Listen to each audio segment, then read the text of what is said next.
Line चालू करो।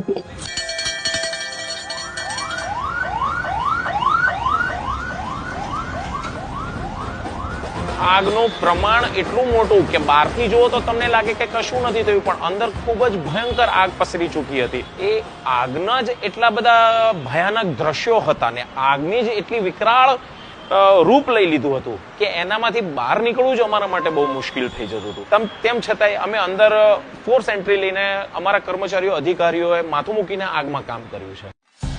સુરતના રિંગ રોડ ઉપર આવેલી શિવશક્તિ ટેક્સટાઇલ માર્કેટમાં લાગેલી આગને કાબુ કરવા માટે 36 કલાક જેટલો સમય લાગ્યો હતો. બેઝમેન્ટથી લઈને ટોપ ફ્લોર સુધીની લાગેલી ભીષણ આગમાં ફાયર વિભાગને શું મુશ્કેલીઓ આવી? સતત 3 દિવસ સુરત ફાયર વિભાગે કેવી રીતે કામગીરી કરી હતી? જેવા અનેક સવાલોના જવાબ બીબીસી ન્યૂઝ ગુજરાતીએ લિંબાયત ઝોનના ડિવિઝનલ ફાયર ઓફિસર સાથે વાત કરીને મેળવ્યા છે. આગના સમયમાં સમગ્ર સુરત ફાયર એન્ડ ઇમરજન્સી સર્વિસની ગાડીઓ ઘટના સ્થળ ઉપર હતી. ઓછામાં ઓછા 100 થી 150 લોકો એટલે આપણા કર્મચારીઓ 100 થી 150 કર્મચારીઓ ફાયર ફાઇટિંગમાં જોડાયેલા હતા. આગ કાબુમાં નહીં આવવાનું કારણ એવું હતું કે આગની ઇન્ટેન્સિટી એટલી મોટી હતી.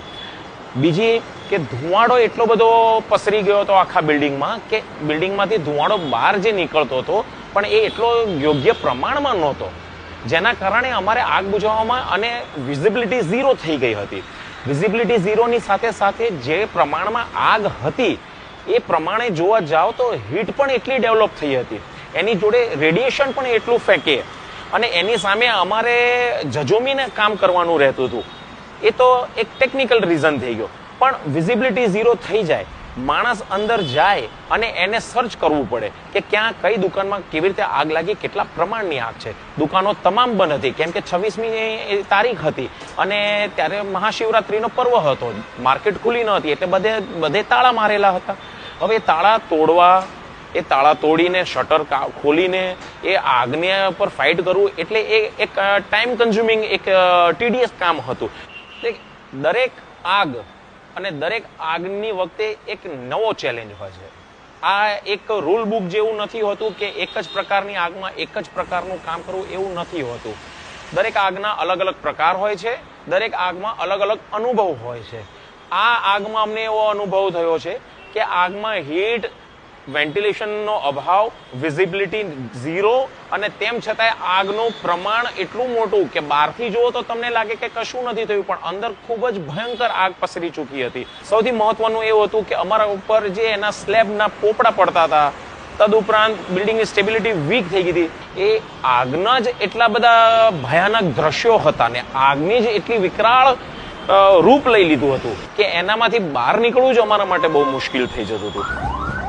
વિકરાળ આગને ઓલવવા માટે ફાયર વિભાગની ટીમ કઈ રીતે તેમની વચ્ચે જઈને કામ કરે છે તેનો જવાબ આપતા તેમણે જણાવ્યું કે અમારી પાસે પ્રોક્સિમિટી સૂટ હોય છે. અમારા જે ફાયરમાં પહેરવા માટેના પ્રોક્સિમિટી સૂટ હોય છે, એ પ્રોક્સિમિટી સૂટ જે હોય એ પહેરીને અમે ફાયર ફાઇટિંગ કરતા હોઈએ છીએ. નો ડાઉટ સામે આગની એટલી ગરમી હોય છે, એનું પ્રમાણ એટલું વધારે હોય છે કે અમે પોતે અંદર અનકમ્ફર્ટેબલ ફીલ કરતા હોય છે. તેમ છતાંય એ ફાયરની અમને એનાથી પ્રોટેક્શન મળતું હોય છે. અને અમારી પાસે પાણી જે હોય, જે ફાયર ફાઇટિંગ કરવા માટે અમે પાણીનો ઉપયોગ કરતા હોઈએ છીએ, એને અમે અમારા પોતાના ઉપર સ્પ્રે કરીને અમે પોતાને ભીના કરી નાખીએ, જેથી કે એ આગનું જે અમારા સામે જે આવે છે એનું રેડિયેશન ને હીટ આવે છે, એ હીટથી અમે બચાવ કરી શકીએ છીએ. અને અમારા મોઢાને અમે પાણીથી ધોઈ નાખતા હોઈએ છીએ, કાં તો જે લાઈન ચાલુ હોય પાણીની, જે નોઝલમાંથી થોડું પાણી લઈને અમે અમારા મોઢા ઉપર છંટકાવ કરીને અથવા તો ભીનો રૂમાલ મોઢે બાંધીને એક પ્રમાણે અમે અમારે આગની સામે અમે જજુમતા હોઈએ છીએ. અમે થર્મલ ઇમેજિંગ કેમેરાનો યુઝ કરેલો હતો. જે થર્મલ ઇમેજિંગ કેમેરા હોય એને તમે ચાલુ કરો એટલે જે વિઝિબિલિટી ઝીરો હોય એની અંદરથી એ તમને આઈડેન્ટિફાઈ કરી આપે કેમેરા કે ક્યાં આગ લાગી છે, કેટલા પ્રમાણમાં આગ લાગી છે અને ક્યાં સુધી આગ પહોંચેલી છે. એ તમામ વસ્તુની તમને વિગત ખબર પડી જાય. ભીષણ આગની વચ્ચે ફસાઈ ગયેલા ફાયરના જવાનોને પણ કૃષ્ણભાઈએ પહોંચીને બચાવ્યા હતા. ધુવાડો એટલો બધો ઉપર ચડી ગયો અને પસરી ગયો ને એમને ગોળ ગોળ ધુવાડાએ ઘેરી લીધો અને ત્યાર પછી વિઝિબિલિટી ઝીરો થયા પછી એ લોકો બહાર નીકળી શકે એવી પરિસ્થિતિ ન હતી અને એમને વાયરલેસ હાટ ઉપર એવા મેસેજ આપ્યા કે અમે ફસાઈ ગયા છે.